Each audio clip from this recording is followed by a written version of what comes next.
Everybody, Brett Swartz here, Capital Gains Tax Solutions, Dan Palmer and Susan Trulio, and today we're talking about one of the biggest objections that we see with the deferred sales trust, which is trust, right? And trust is a big piece of what we do. It's literally the name of our title, trustee. And the biggest thing we find is that a lot of people want to know that they have enough controls in place to mitigate any risk or mitigate any scenario with the DST. What's the worst case scenario? And so that's today's topic. What's the worst case scenario with the DST and how is risk managed? Dan, you were speaking with a gentleman, I think even just yesterday, right? Owned a bunch of commercial real estate in California. What was the big objection when he just started to learn about it for the first time? Yeah, he just wanted to keep control of the funds, which you can't do if you want the deferral. So that's your opportunity. You can keep control of your funds, you pay your tax, and then you control the rest. But if you want the deferral, there has to be a third-party unrelated trustee. That's what our company does. That's why we were in the conversation. And he just didn't feel comfortable with relinquishing any controls, had all the worst-case scenarios of what possibly might happen, or how somebody could invest his funds without his knowledge, or steal it and ride off into some beach on the other side of the world, and just couldn't get over the idea of trust, even though he was in a 1031 exchange where he had already trusted those funds to a 1031 intermediary. So trying to explain to him, you already do this, you just also have to do it in this situation. Yep, and so let's help people overcome that, right? And by the way, just to clarify, you don't have unilateral control over the trust, because unilateral control, by definition, equals ownership. And if you sold your asset to a trust which you own unilaterally, that is by definition constructive receipt. Just like if you sold it to your sibling, you sold it to a business partner, you sold it to someone that's connected, related to you in a way where you have too much control, that's considered constructive receipt. That's taxable, right? And you're right, Dan, they often have already done it. And I think sometimes it's an emotional reaction, right? Because they have done it for so often with either like escrows, they sent money, Susan Trulio is 25 plus years as senior escrow officer, done 1,000 plus transactions. They just send the funds there and they don't even say anything. They're just like, the funds just go there, the $1 million down payment or whatever it is, and it's there. Or they use a 1031 exchange and it's just there and they just take it for granted, but they are trusting to a third party the funds, or their financial advisor, right, that they use, right? Or call it Charles Schwab or whatever it is. And so these are third-party groups at different levels, institutional, Charles Schwab, and then you have 1031 exchange companies that can be larger or smaller. You have title companies that are governed by different laws, regulations, different things. So there's different levels of controls, but they're giving up control is a big piece of it for a period of time. The second thing I would say is pooling funds versus single entity. In fact, we've heard horror stories of groups that have gone with 1031 companies, especially during the downturn of 08, 09, where you're going into a pool of funds, like your exchange dollars go into this big pool, and it's commingled with all of the other 1031 funds, and that's like red flag, danger, danger, danger, right? And there's been circumstances where you can look this up, where these companies have gone under, they were floating the money, they're doing something, and it's a disaster, and people lose all of their money and still owe the tax, really bad stuff. Our scenario is single entity trusts that are never commingled, right? And are never in any of the trust. Our company's a Capital Gains Tax Solutions trustee company. It's not our trust company. Their single entity trusts have their own EIN, their own statements, their own Charles Schwab account, and nothing moves without the approval of the note holder. And so sometimes just that simple piece right there can help people understand, oh, okay, got it. It's not in this pool, and there's controls in place, and I have transparency. But you're right, Dan, like you do have to give up some control. Otherwise, you owned it, right? Now, what do you own, Dan? What technically do you own in the deferred sales trust? You own the what? You own the promissory note. So the trust owes you all the proceeds plus a rate of return. And so instead of receiving all the funds up front and paying tax immediately, you're going to be paid over time. And you're going to pay tax on what you receive when you receive it. But in the meantime, it's compounding and growing in your favor within the trust, and depending on what state you live in, it could be upwards of 40% more proceeds compounding and growing in your favor. And so it's a huge win. But in order to have those extra proceeds working in your favor, you have to have a trust and you have to have a trustee. Yep. Let's see how we did. So Susan, let's play that back. See how we did, right? Which one? The deferred sales trust, is it a pool of funds or is it a single entity? It's a single entity. Yep. And what does that do? That helps to create protections, correct? Absolutely.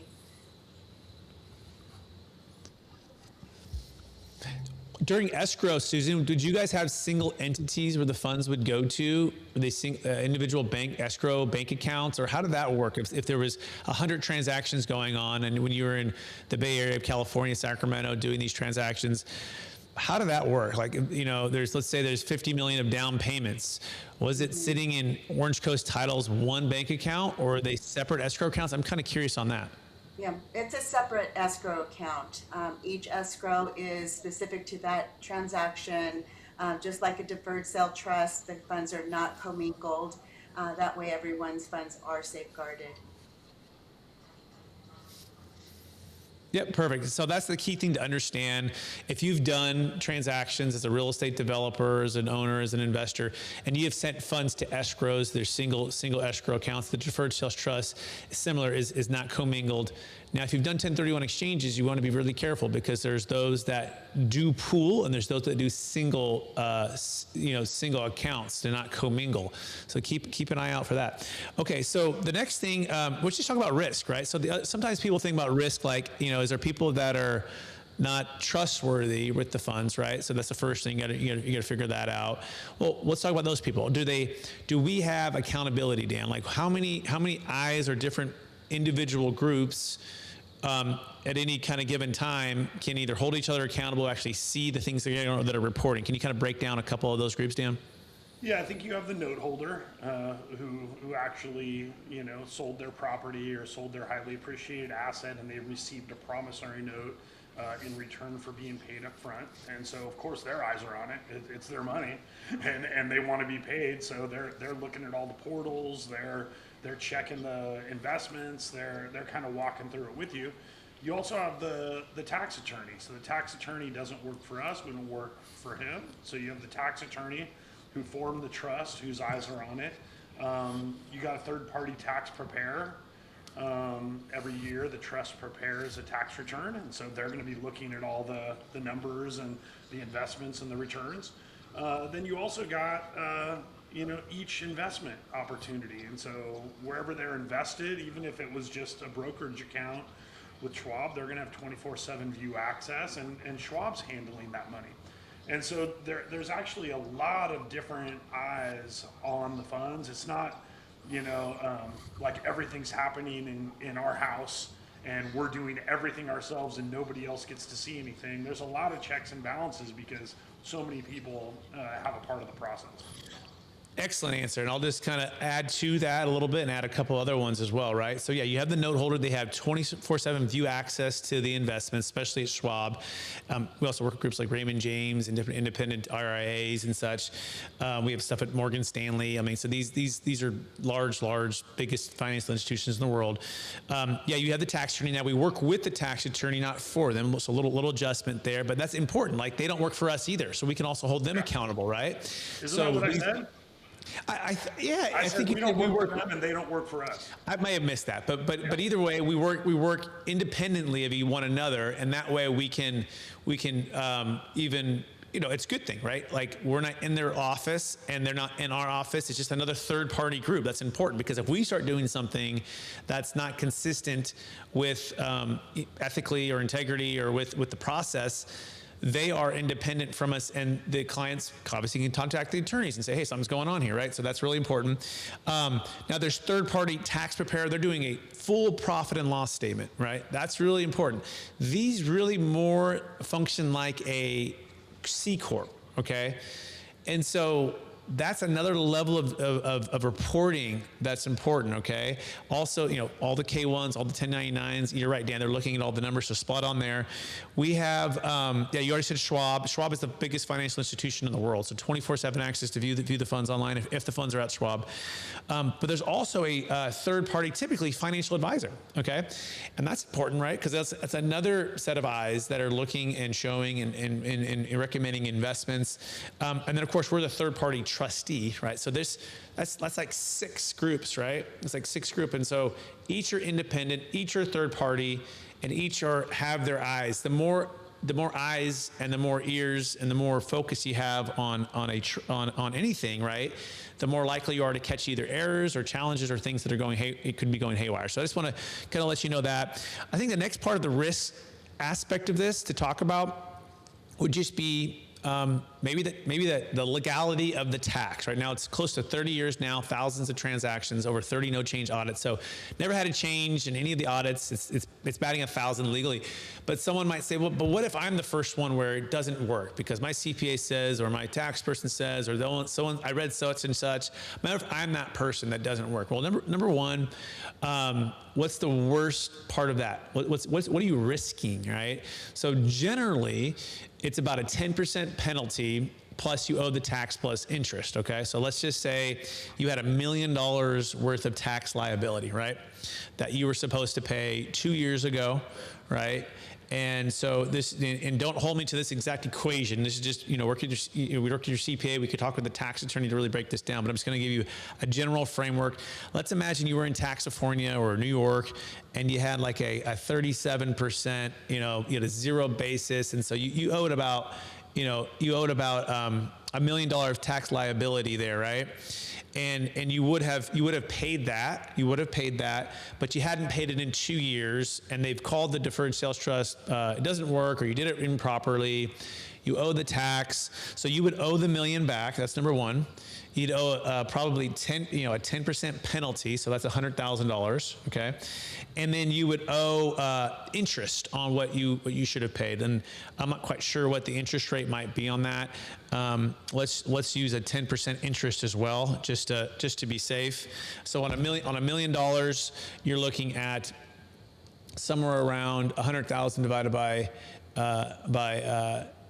for 2 years. So it's let's just say $200,000. Again, I'm not sure of the interest rate on what the IRS would charge on that. I know the penalty is like 10%. Now again, this has never happened, okay? But let's just say, okay, so that's $200,000. That's $200,000 that you would owe in about basically 2 years. I actually think the interest probably maybe around like 5%, but I'd like to actually get that number. But let's just use the higher amount, okay?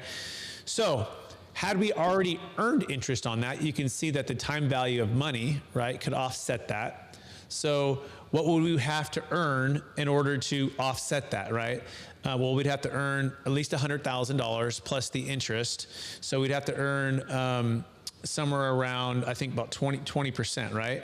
20% over 2 years, which is about 10% per year, especially if it's compounding, okay? So that's another way to think about it. Like, what is my worst case scenario? Now, you would have already paid the $1 million. Now let's imagine we'll use a $3 million total proceeds to defer about $1 million. So on $3 million, we have to earn about $200,000. Well, 10% of 10% on $3 million is $300,000 per year. Okay, because they're going to do it on the taxes owed. They're not doing it on the net proceeds, right? It's the taxes owed. So you earn $300,000 in year one. You earn $300,000 in year two. If you owed $200,000, so you'd have $600,000 minus 200, you're actually $400,000 ahead. So Dan, are you seeing that math, or what did I miss? Yeah, so you got really deep in the weeds there for our listeners, but I think just to summarize, number one, it's never happened before. So what we're talking about here is if you were, for some reason, the first person that we ever worked with that failed an audit, you'd have these fees attached to it. Second point is, if it was after 2 years, you would have out-earned the penalty and the fees. Yep, exactly.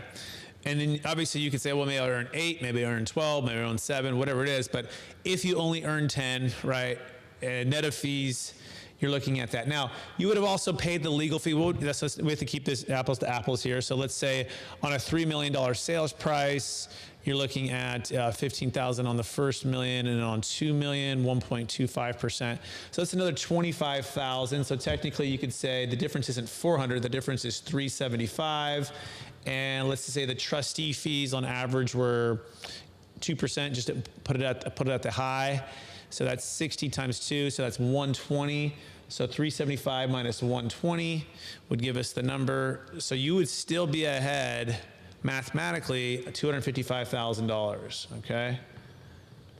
After the penalties, after the interest, assuming interest was 10%, assuming the penalties was 10. Okay, so that's just giving you the risk that's never happened, like Dan said before. What other risk, Susan, might you think about that someone could say that, you know, or that you might think of right now?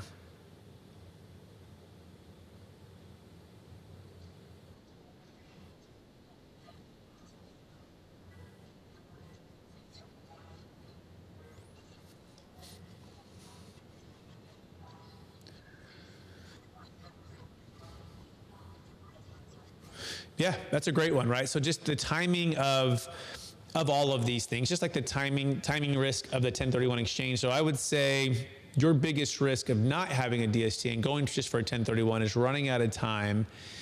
And so therefore the deferred sales trust mitigates that risk because it actually cuts down the pressure for you to buy that property. But you're right, the other part of it is if you don't qualify for a 1031 and you're not using our best 1031 exit plan, it's the risk of running out of time to set this up. Right now, we want to take that risk off the table. Now, Dan, how do we do that with our conditional engagement agreements, and how does that work? We just make sure that they have the proper option language before all contingencies are removed. So they have the option to utilize. It doesn't force them to use the deferred sales trust, but it gives them the option to, should they choose to. And then you don't have a 11th hour renegotiation where everything kind of blows up. The language is already there before contingencies are removed. You get to the time of closing, and now for the seller, that option's on the table. It gives you the freedom to choose the direction that you want to go. Nailed it. So we call this the 100% conditional engagement agreement, meaning like for any reason at any time you don't want to use our services in the trust, you owe us zero, right? And like Dan said, the trust language is an option that's inside of the contract, which mitigates the risk, what Susie says, was running out of time to use our strategy. And so, yeah, we want to let you know about that. That includes working with the tax attorneys, forming the trust, doing the planning, you know, talking with your CPA, educating everybody, literally like doing 95% of the work, right? And if you don't want to use it for any reason, you don't owe us anything, you can just say, no, I decided to pay my tax, which we say with tongue in cheek, there's almost about 40 trillion of US debt, and some good Americans need to pay it down. So now hopefully it's not you who's listening to this, right? We want you to, you know, be able to defer that, compound that, make great decisions with the wealth. I think the last one that I'll just touch on, and we got to jump here as our time is running out, is the potential, someone might say, well, you know, what if the investments fails and the funds are lost? Could I lose my entire nest egg? So number one, in our strategy for the way you structure it with an installment sale, if you put it all into Apple stock and all Apple goes to zero, right? And first of all, we diversify. We wouldn't put it into a single stock. You know, those are some things, but let's hypothetically, right? You put it all into Bitcoin, put it all into Apple stock, put it all into one real estate deal, and that deal fails and you get zero. Well, if you never receive anything back from the trust, you owe zero. Now that's different than a 1031, right? A 1031 that this is interesting, right? From my understanding, those 1031s that have failed, or those companies have failed, and they basically stole the money or lost the money in some kind of pool of stuff, people still owe the tax, which is like the worst thing you can even imagine. In our scenario, the investments were made, the investments are lost. You don't owe the tax because you never receive back anything. The trust essentially goes bankrupt, right? Because the trust has nothing to pay. That's why it's a single entity as well. So that's something to understand. Second thing about the risk part of that is you should de-risk because you have an extra 20, 30, 40, 50%. Therefore, you can take less risky investments because you can earn let's say a lower interest rate to be able to, ideally pay you what you want to be paid from the trust. So it should just naturally help you to de-risk because of that bigger pool of money to work with. We're way over time. I want to thank everyone for watching this. You can go to capitalgainstaxsolutions.com to get started to build your capital gains tax exit plan, to meet with myself, with Dan, Susan, to dive into this, to see if this could be a great fit for you. We promise to never talk to you anything if it's not a good fit. Any point you don't think it's a good fit, you let us know. We just want to give you an opportunity to see and understand and experience what the opportunity is to defer capital gains tax using our services here at Capital Gains Tax Solutions. Just go to capitalgainstaxsolutions.com. You can also check out the book, Building a Capital Gains Tax Exit Plan, with Kevin Harrington from Shark Tank. But we appreciate everyone listening and watching out there. He's Dan Palmer. I'm Brett Swartz. And that was Susan Trulio. We appreciate everyone. We'll talk to you soon. Bye now.